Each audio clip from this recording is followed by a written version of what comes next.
Today on The State of Us, the mistakes of artificial intelligence in the workplace, and is 5G truly worth it? How would you know?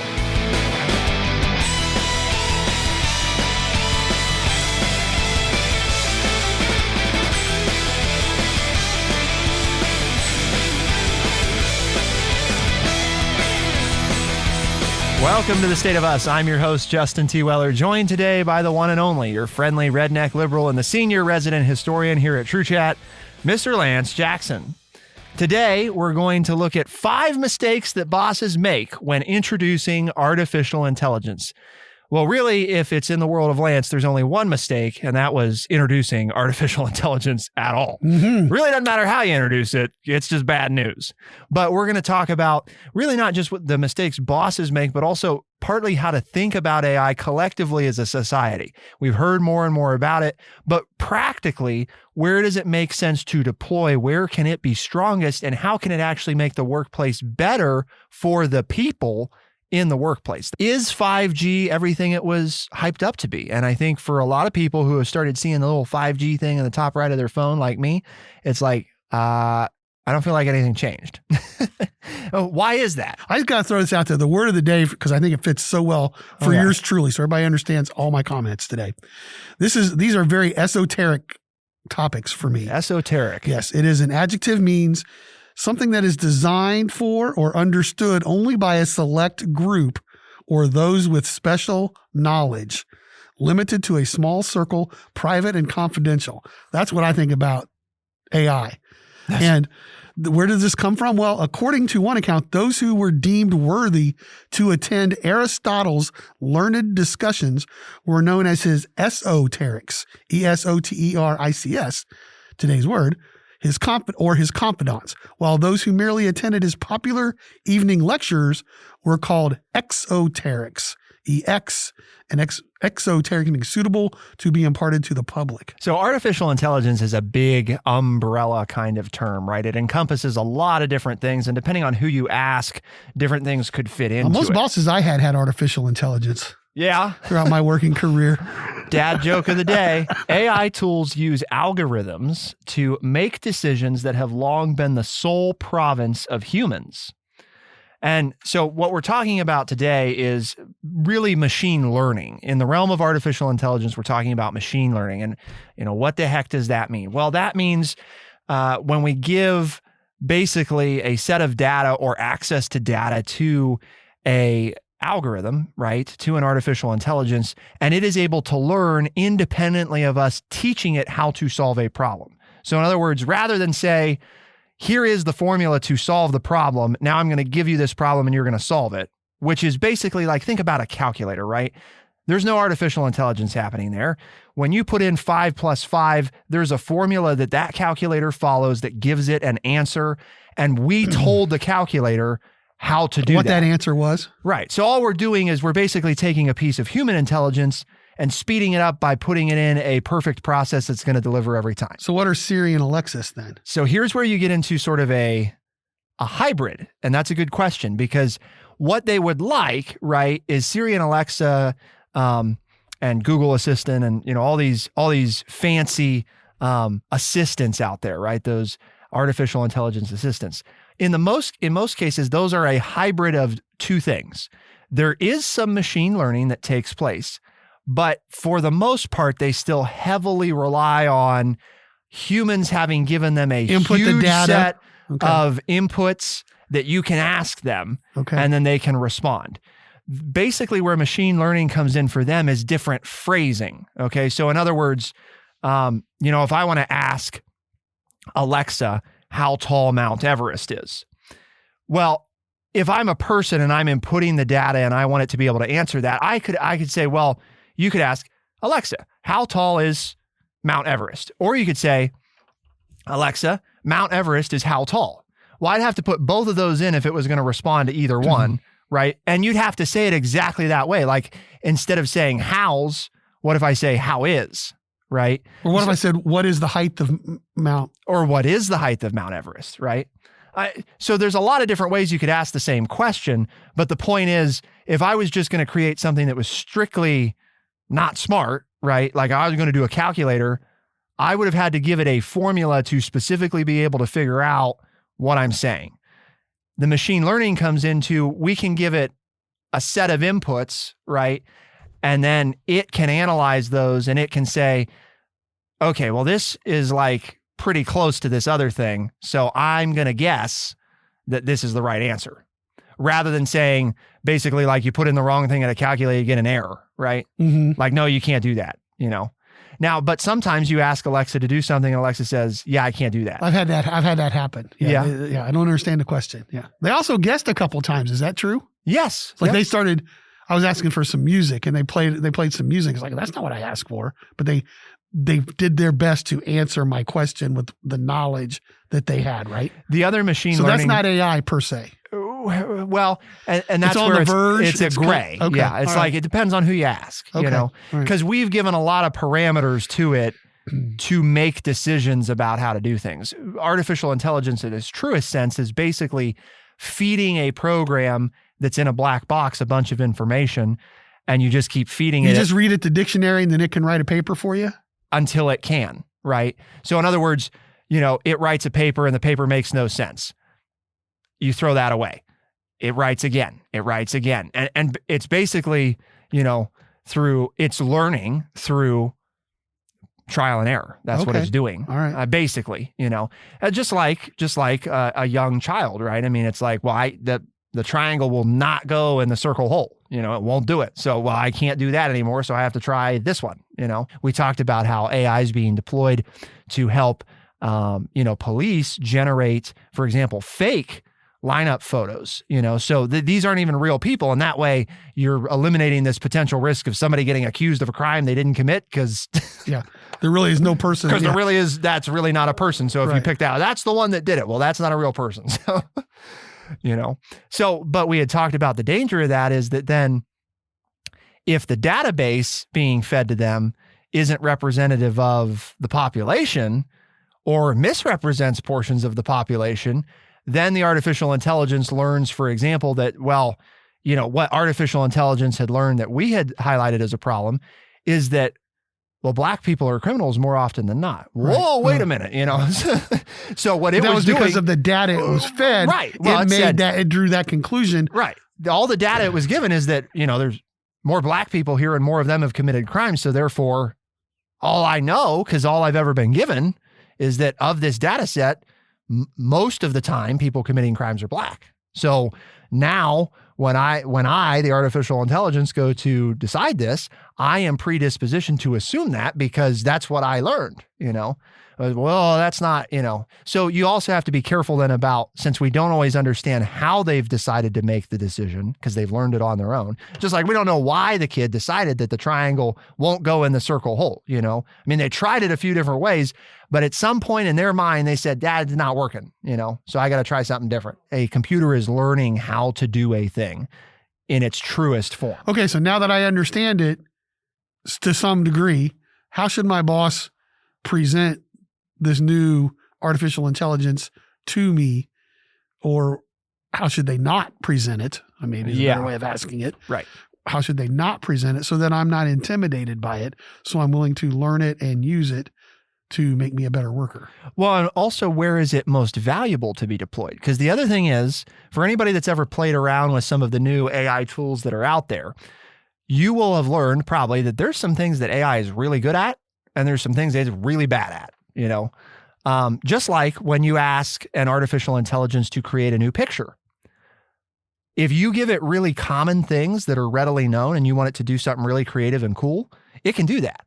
If you ask it to do something that's like really obscure, that there's not a lot of information that already exists on, a lot of times it comes up with things that are like, I don't know what the heck that is, you know? So, but a person could imagine a thing much more effectively, even though the artificial intelligence that has a lot of information could come up with a really cool picture. So it's also about, what are we trying to get it to do? You know, do we understand the limitations of it?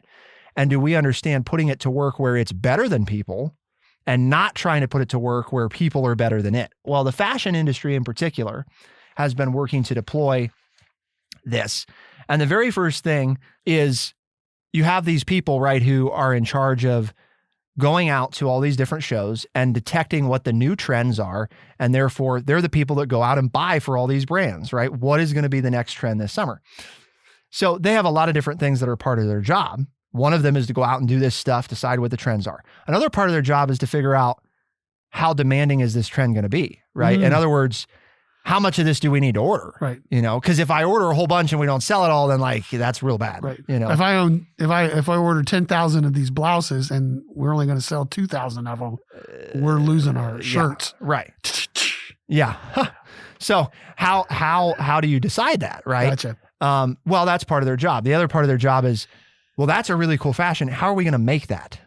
You know, can we make it at a price that we can sell? Right. Because I mean, great, we're going to buy this super because we know who our fancy target consumers are, right? And so therefore we have to make it so that it's affordable to the people that come in and shop at our store. Yes. And is it too complex to be made? You know, maybe we can't make that the way that it's made because it's too expensive to make it that way. So there's a lot of things that go into that job, right? Well, one of the things is when they tried to roll this out initially, the first thing that AI was doing was telling them, here's what the trends are going to be, which is that going out to the fashion shows. And well, we don't have to send anybody out to the fashion shows. The artificial intelligence is just going to base off of what people have already bought elements and create things that it thinks people will like based on their tastes. Of course, the problem was that the very thing that the fashion buyers most enjoyed doing, which was deciding what the new trends were going to be, had basically now been taken away from them. And, you know, lo and behold, by the way, they also found out that some of the things the AI created were very objectionable to people that didn't, just because these elements were good over here and here didn't mean that once you brought them all together, it made something that people wanted. So the point was that the first thing was, you know, well, this isn't working because our buyers are upset. And the other thing is the AI makes the recommendation and the people make the final decision. There was a lot of times where the people, Lance, were rejecting all of the recommendations the AI had made. You know, so it made 5. You have to choose one. And I'm not choosing any of those. They all suck. Then they said, though, what do you least like about your job? And it was, well, what we least like is we've picked a thing out and now we have to figure out how to actually manufacture this. Because, you know, runway shows, a lot of things are made completely by hand. So it's totally different now. Like we're going to make it for thousands of people to wear. Like, well, we're not going to make. And it's made to fit the model and it's made to do this, right. that. And we have to turn it into something that can be produced. That was one of the least, the nuance and the minutia of doing that was one of their least favorite parts of the job, the most time consuming and often the most fraught with error because people would make mistakes along the way, make assumptions that weren't right. They turned that over to the artificial intelligence, gave back the fashion buying to the people.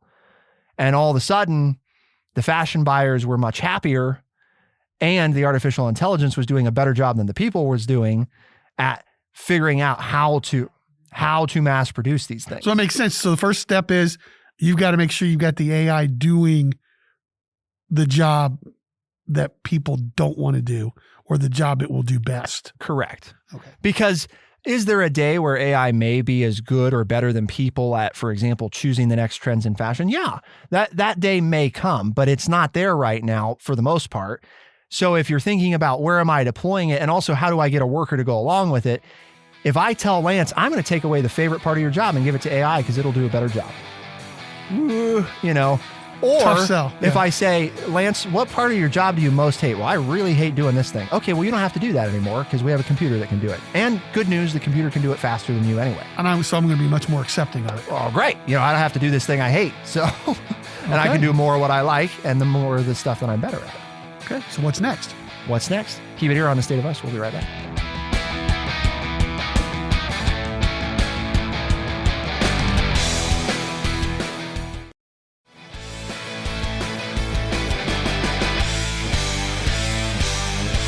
In focusing on the deployment of artificial intelligence in the workplace, one thing that can be often ignored that is arguably just as important as how productive AI can be is the emotional impact of AI. Specifically, employees thinking that algorithms threaten to turn them into uninspired geeks or just useless, right? Totally replace you. The most successful AI efforts spur identity transformations. When internet technologies disrupted librarians' core work, that is, bringing books in, categorizing them, putting them back, right? Checking them out, card cataloging, all of this very inventory heavy systems. Well, when we rolled out barcoding and we rolled out scanning and we rolled out computer management systems, all of a sudden this thing that took a lot of librarians' time suddenly didn't take a bunch of time. So what happened? Well, one of the reasons it was successful and that there's actually just as many librarians today as there was before this was rolled out, if not more, is because they changed their identities from masters of search to connectors of people and information.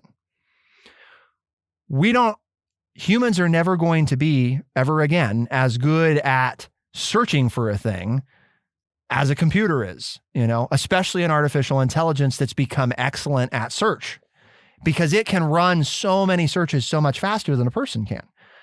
So we gave that over to computers and we said, but that frees up a librarian to make better recommendations, connect people and resources, and become more than just a database, right? So that was successful because it dealt with, we're not getting rid of a librarian. We're taking away a thing that's very time consuming, again, kind of the minutia thing, but we're also looking at what does that now free you up to do more of? Right. So instead of them checking people out and doing all that kind of stuff, because I noticed that even in our small town library, when I took our students to the library to get some books, they chose, now they still have it to where old person me could check out to a human. But they've also got this kiosk over here where the kids just walked over, scanned their card, scanned their books, and checked themselves out. And they never had any interaction with the librarian at all. Yep. Whereas what I noticed most of the librarians doing now, though, instead of up and checking people out and doing this, they were sitting there and you approached them and asked them for recommendations, or I need you to get this from another library for me or whatever. And my time to do that has been cut to negligible, where I might stand for 15 or 20 minutes to get a librarian to help me to order something that I wanted. Now there's 3 or 4 of them there waiting to service me that way. Faster. Yeah. Other services have improved simply because we've taken away mundane tasks from them. Yes. And it's the emotional component too of talking about an evolution of the identity of your job. Your job is now more important than it was, like with those fashion designers we talked about. The managers pushed the idea that the new system would help buyers envision new collections. So rather than they went back to having AI make some recommendations based on trends they were seeing in existing stores. So rather than trying to predict new things, let's focus on what could we sell more of based on what's going on. What's leaving the shelves, right? What's leaving the racks? Which these buyers would be involved in before. But now it was, well, the machine's going to send you these recommendations and you have to approve them, right? That's what you do. You choose the one that you think's best. So you get to be a little more involved in the creative process. A little bit, but they still felt like, well, basically I'm just signing off on a thing a computer's already decided to do, Okay. So what they did is they changed the language from you're approving machine recommendations to you're envisioning new collections and strategizing new items. So you're actually getting to pick out the new things. You're getting to do some design work. Yes. While you sit at your desk based on the information we're going to feed you. Yes. But we're not telling you that the information we're feeding you is helping you do that, but we're empowering you. Yes. And anytime you empower, we're changing the language. Right. But anytime you empower a worker, you get a better worker. Exactly. If you make the worker feel they're empowered, then they work harder. And that was the difference here. If we went from, there was no change, mind you, in what they were being sent, right? No change in the data they were receiving. The change was in what is your job? In the messaging. Right. Is my job stamp, stamp, stamp, or is it, I like this one best and I think this will play with people better because XYZ, and you've basically taken the role of the boss, right? Is the boss's job just to kind of push things out the door, or is it to decide the best things to push out the door? And at the end of the day, again, they found that there was much better results and a lot less pushback from people when they positioned it as, we need you to do the same thing either way, but the way we're going to talk to you about it is different. Okay. I get that. That one's not a technical thing as much as AI was doing the same job, but the people had to be spoken to differently about what AI was doing. Okay. Makes sense to me. Yep. The next big one is the difference in highlighting success versus failure. Often when AIs roll out, it has to do with like, this is going to make the company more money. This is going to make us more efficient. This, and this is going to be better, right? And usually employees naturally aren't against that. They want their companies to do well. They want them to make money. Like, it's not, oh, this is bad. Our company's going to make more money. But like, that's also not as powerful. What we have learned, right, from behavioral finance is the pain of losing is psychologically about twice as powerful as the pleasure of gaining. So there's two things here, messaging and deployment. If the messaging about the artificial intelligence is, oh, it's going to be so great because it's going to do all these things, people are like, yeah, that's great. And then they move on and they may not use it very much.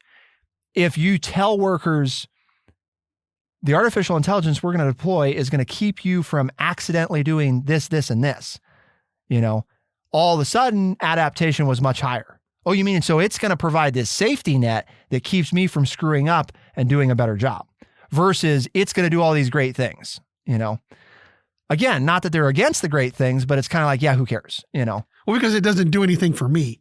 Right. But if this makes me a more efficient worker, or this helps me not make as many mistakes Avoid and get failure. in trouble, Yes. and I'm not failing and I have a higher success rate, I feel better. Plus I look better to my boss and everything else. So, I mean, that makes total sense because basically anything you're not good at, people don't want to do. Right. But if you can give them something, if you can give them a tool that says, you know what, if you do it this way, you're going to be successful more often, they're much better. I mean, it's like, right. I'm thinking of, coaching my athletes. If I say, oh, you're doing this all wrong and you're a screw up and you always mess up, blah, blah, blah, they're not very open to my ideas. But if I say, hey, if we tweak your swing and we do this and we put the racket here or whatever, you're going to hit the tennis ball more often. And then they go out there and they do it. They're like, oh, this is great. Because I taught them a way to be successful. I didn't tear them down talking about how much they failed. In the fashion industry, part of the way it's helping them avoid mistakes is these people are setting prices, right, for what they think a garment should sell for. One of the ways that artificial intelligence is improving their job is by taking aggregate data from all over the place and saying, yes, I think that's like, what's the range of the price that's realistic for you? So you targeted this price, but that may be out of range. So before we roll that out to shelves and find out the hard way and then have to discount the item, which is a sign that you didn't do a very good job up front, right?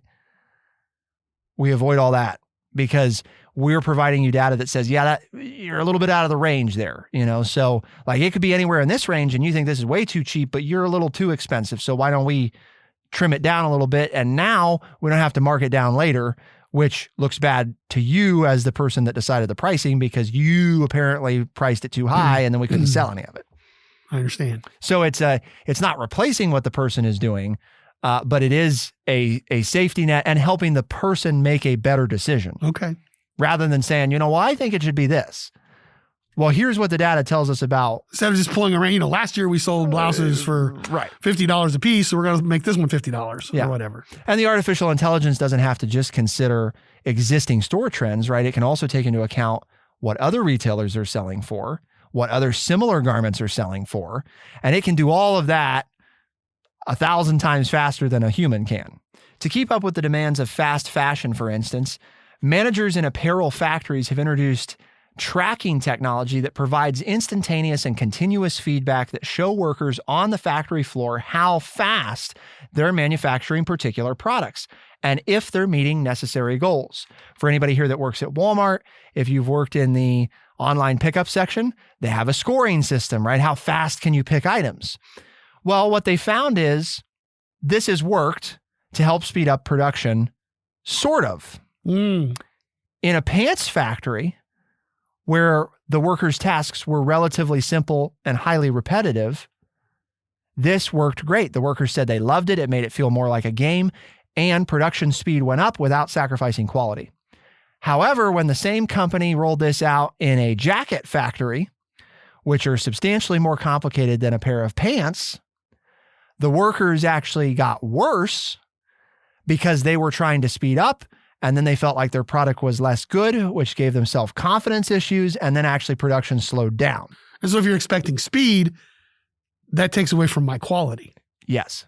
So they adjusted the artificial intelligence in the factory with the jackets to focus on analyzing the quality of the finished product and giving real-time feedback on that rather than on how quickly the product was turned out. In the pant factory, the workers felt like how quickly we turn these out, that's what matters to our job.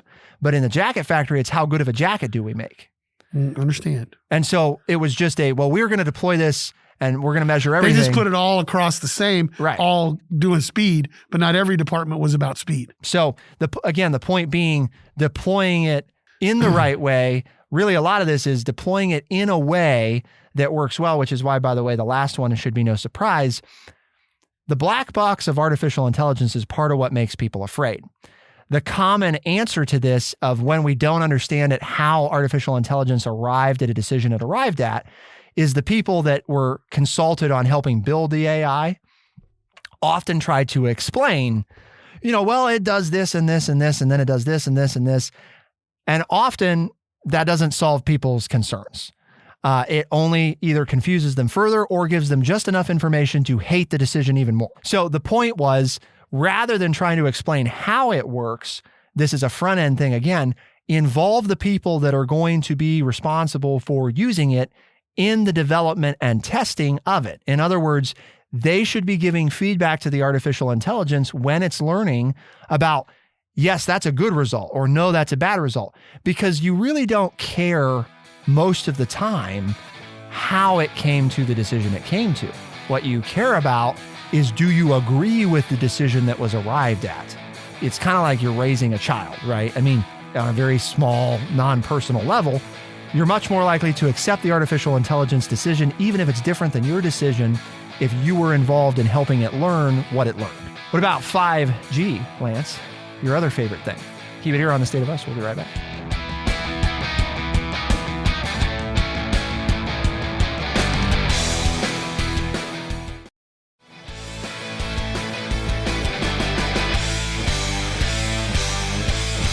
More esoteric information for me, baby. 5G. I don't even know what G is. I didn't even know what 1G was. So G just stands for generation, okay? So this is the 5th generation of wireless technology. Like 61% of the people are hooked up to 5G, and they don't even know what they're getting for it. They don't even notice the difference between 5G and 4G. And sometimes they don't even know if they're hooked up to the Wi-Fi or not, or if they're keeping it on their phone.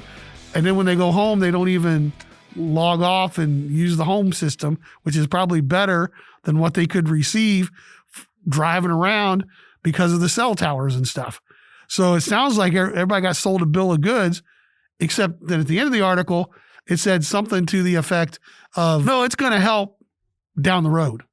So like this generation isn't really for cell phones, even though the companies sold it to the cell phone users, so everybody go out and buy another phone and more expensive. Yeah, it's really not what it's for. And have the latest thing.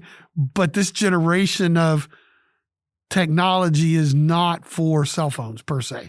Lesson number 1 in 5G for Dummies class is that there's more than one 5G out there. Oh, so but they never told you that, right? Oh, no, yeah. So there's 3 levels of 5G? Yeah, well, they're basically 3 levels. There's low band, mid band. So there's 5G1, 5G2, and 5G3? Yeah, sure. Low, medium, and high? Low, medium, high. Low, medium, high. So sounds like my fan. Low band. They keep me cold. Which is the vast majority, by the way, of what most people paying for 5G get access to, is basically status quo. It's no better than what you had before. It is actually better, but it's not faster. And you might say, well, that didn't make it. But that's what all the commercials tell me. Well, sure. Well, because 5G... I'll go to 5G, I'm faster than everybody else. In theory, is faster. The reason it's faster, let's take something that the old folks listen to the show understand a little bit, okay? AM, FM radio, right? At its basic level. AM radio, you get signal for miles, baby, right? Sure. Through walls, through concrete, like I can hear the AM radio. I love me some AM radio. But is the AM signal, even if you're right next to where it's being transmitted from, it's never crystal clear. Never, right? There's always going That's to be. true. When I listen to my ball games There's on AM always radio, going to be a little static. There's always Right. going to be a little interference. It's never crystal, but you can hear it a lot further and you can hear it through stuff. And if I'm sitting in this building that Lance and I are in, which is made of metal, right? And I want to listen to something AM, I'm probably still going to be able to hear something. You bet. But if I tune over to FM, which is crystal clear, all of a sudden I don't have any signal, Why is that? Well, you may remember from school, right, that Playing the love songs from AM waves are bigger. FM waves are smaller. right. Smaller waves, higher fidelity. Smaller waves, higher speed. Mm. Smaller waves, more susceptible to interference, right?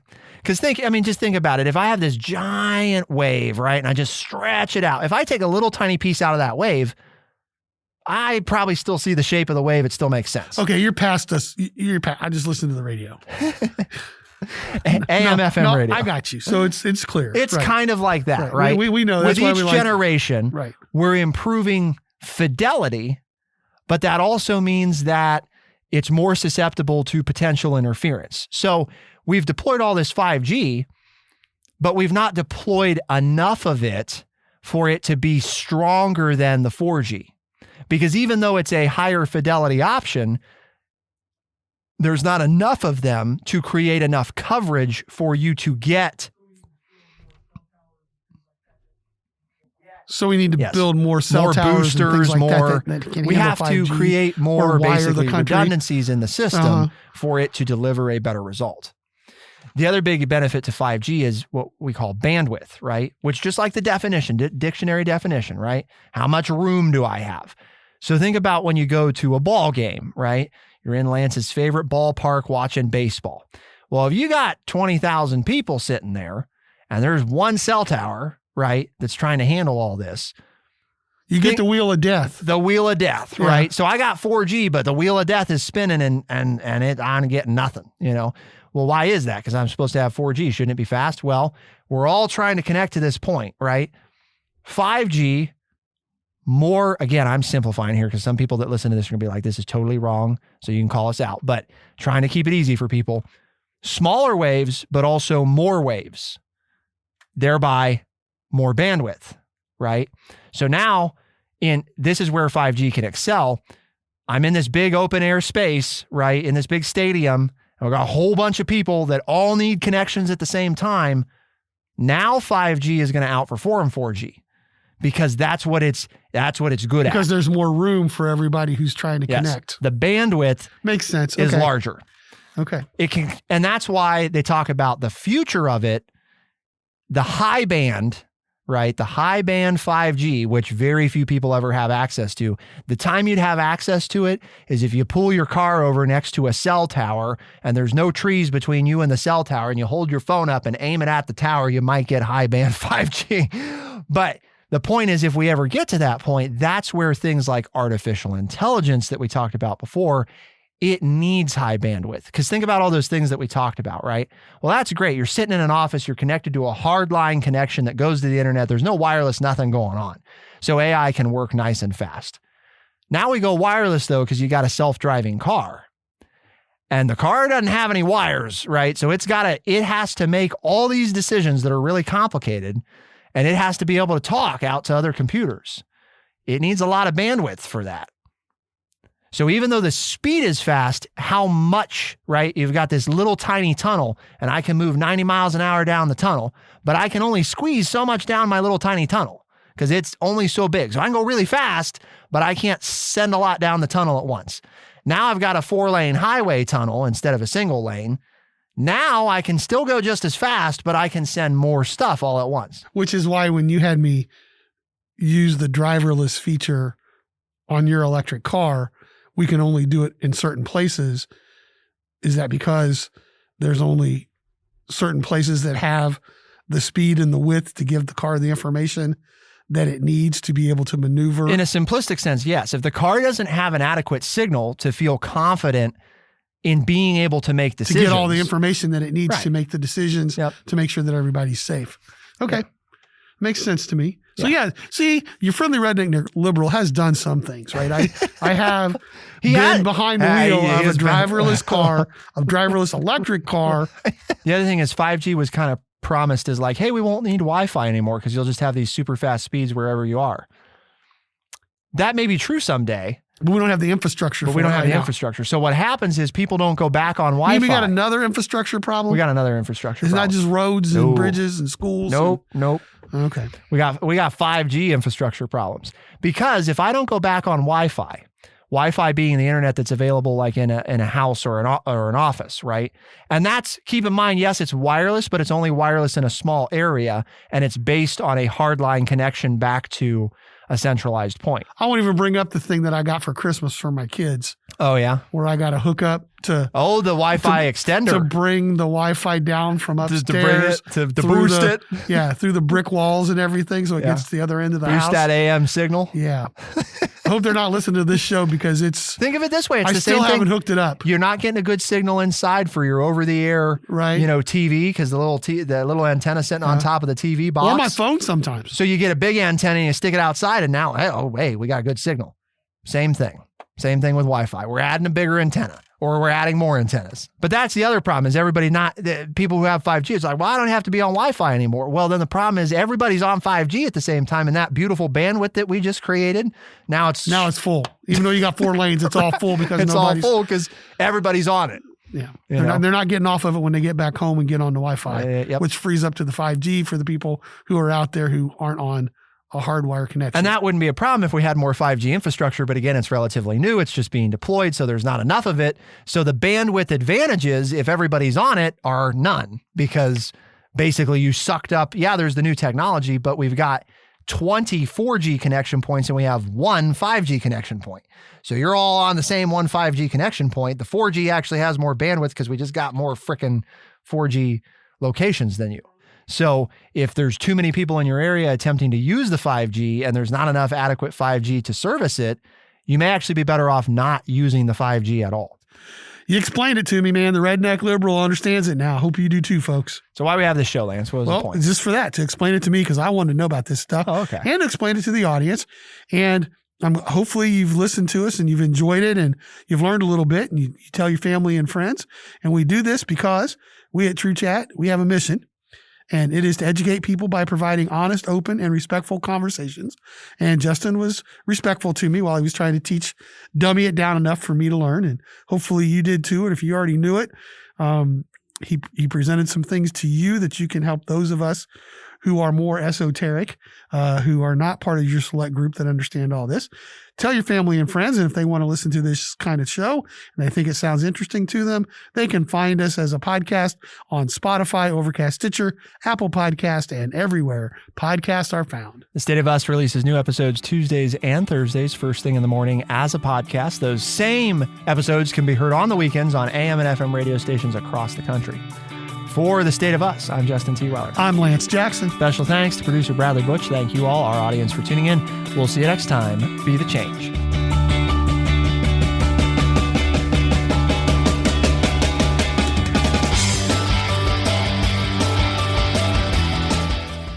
Be sure to check out our website, thestateofus.org, for books, articles, and all the ways to tune in. thestateofus.org.